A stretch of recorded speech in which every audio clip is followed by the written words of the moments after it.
Une des premières choses à faire lorsque l'on travaille sur un cahier des charges et qu'on souhaite en faire un programme, c'est ce genre de choses. Nous avons ici une matrice où nous avons nos processus dans la colonne A et les opérations sur la ligne 1. Alors, qu'est-ce que c'est tout ça?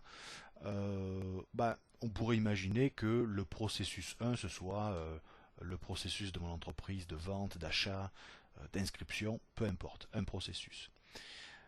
Dans ce processus, on va essayer d'identifier quelle est la ou les opérations nécessaires pour son accomplissement.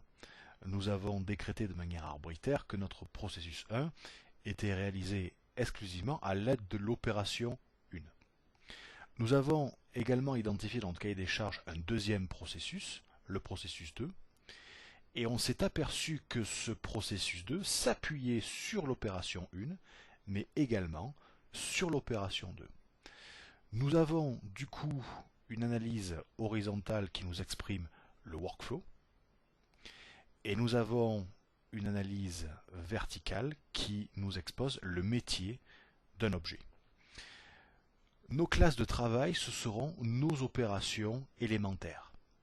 Nos classes d'agrégation, nos classes de workflow, ce sera nos processus. Si l'on se met dans Visual Studio, on voit qu'ici nous avons nos composants de travail, nos classes de base. C'est elles qui réellement vont faire le cœur des opérations.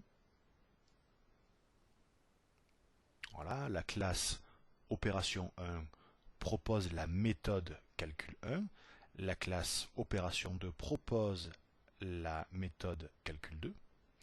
Nous avons deux processus distincts, le processus 1,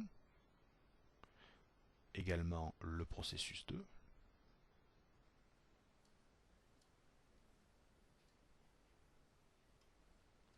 Le processus 1 va s'appuyer sur un objet de type opération 1 pour exécuter l'intégralité de son processus. Et le processus 2 va s'appuyer à la fois sur la classe OP1 et à la fois sur la classe OP2 pour proposer ses services. L'avantage d'un tel découpage, c'est que si l'implémentation de calcul 1 venait à changer, alors qu'est-ce que je lui fais faire à cette méthode? Pas grand chose. On va recevoir un nombre, on lui met plus 10 et on retourne l'ensemble. Bon, peu importe. Si ce travail-là venait à être modifié, j'ai juste besoin de changer ici pour que, de facto, le processus 1 et le processus 2 soient mis à jour. Et ça, c'est assez pratique et ça va me permettre de faire évoluer et de maintenir mon code de manière professionnelle. Ensuite, l'utilisateur de ces processus, pour lui, c'est un petit peu transparent. Il appelle, alors il crée deux objets de type processus. Il demande un premier travail au processus 1, il demande un deuxième travail au processus 2. Lui, quelle que soit l'implémentation des objets métiers, c'est-à-dire cela, lui, il s'en moque un petit peu. Il demande un travail, les objets métiers le font, et c'est très bien comme ça.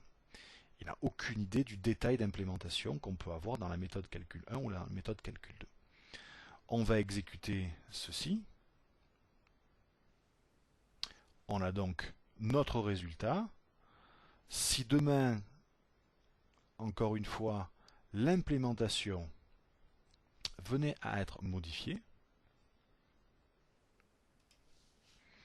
j'ai besoin de changer uniquement à un endroit et le reste de mon code n'est pas impacté.